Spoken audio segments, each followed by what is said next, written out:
estudantes, como estão? Na videoaula de hoje vamos falar da gastronomia enquanto código cultural. Para nortear então essa conversa, vamos dividir o assunto em 4 tópicos. Começaremos então falando da gastronomia enquanto código cultural. Aqui falaremos então um pouco sobre os hábitos alimentares. Após falaremos sobre a diferenciação da comida do dia a dia para a comida de festividades. E em seguida falaremos das continuidades e rupturas que podem ser aprendidas no Código Cultural da Gastronomia. E fecharemos então a videoaula com alguns exemplos deste Código Cultural, considerando diferentes grupos culturais. A gastronomia, ela é entendida como um código cultural, isto é, um elemento que caracteriza determinado grupo cultural.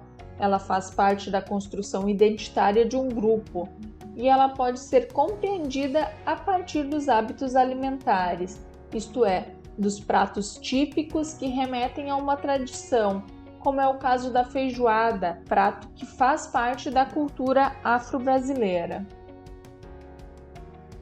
Outra questão importante relacionada ao Código Cultural da Gastronomia é a memória gastronômica de um grupo cultural, relacionando sentimentos à comida que remete a um passado, que representa um pertencimento cultural. E também o saber fazer, que é atrelado à alimentação, isto é, o conhecimento envolvido na preparação do alimento, que geralmente é repassado de mãe para filha, uma vez que no contexto familiar, a atividade do preparo do alimento está associada a um papel desempenhado pela mulher. Wortmann, 2007, nos traz uma reflexão que deixa clara a função da comida, da gastronomia, para além da questão alimentar. A comida, ao mesmo tempo em que está alicerçada em razões práticas, é necessária para atender ao estômago. Também constrói seu universo simbólico, é necessária para atender à mente.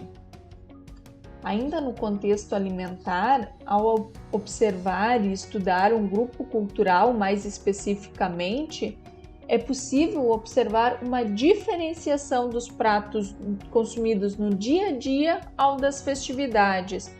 Algumas festividades buscam destacar pratos típicos como centrais do evento.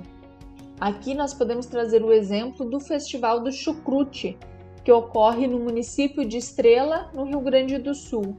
É uma festividade que faz alusão à cultura teuto-brasileira e com destaque para uma cultura típica alemã, apresentando uma mesa com chucrute, ou seja, a conserva de repolho, e o Eisbein, que é o joelho de porco.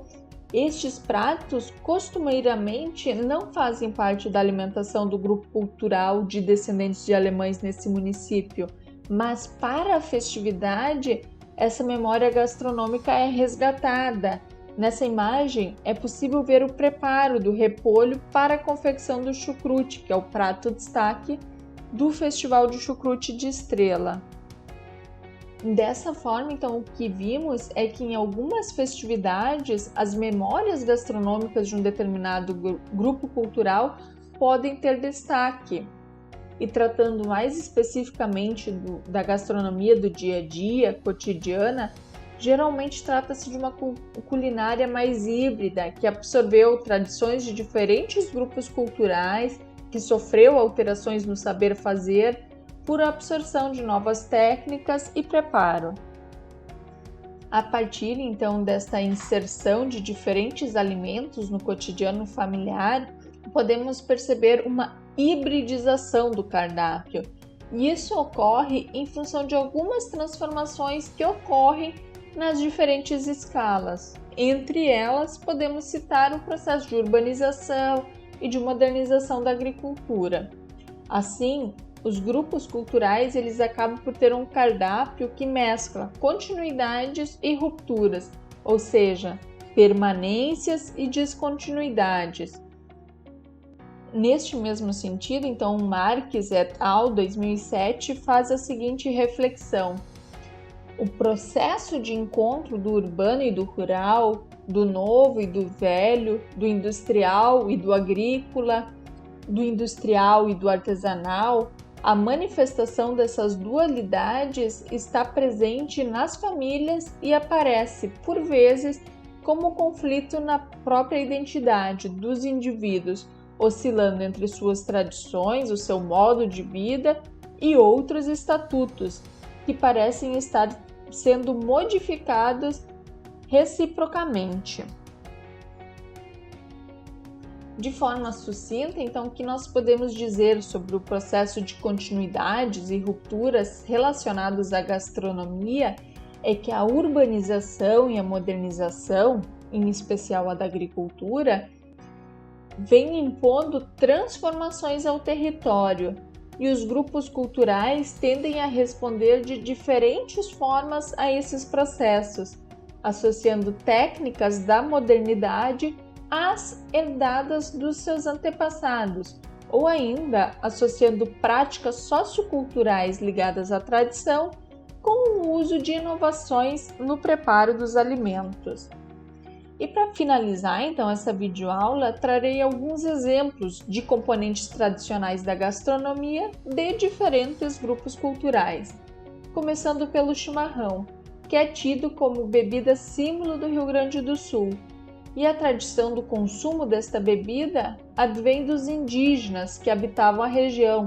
Na atualidade, o chimarrão ele faz parte do cotidiano de diferentes grupos culturais. Outro exemplo de prato típico brasileiro é o acarajé.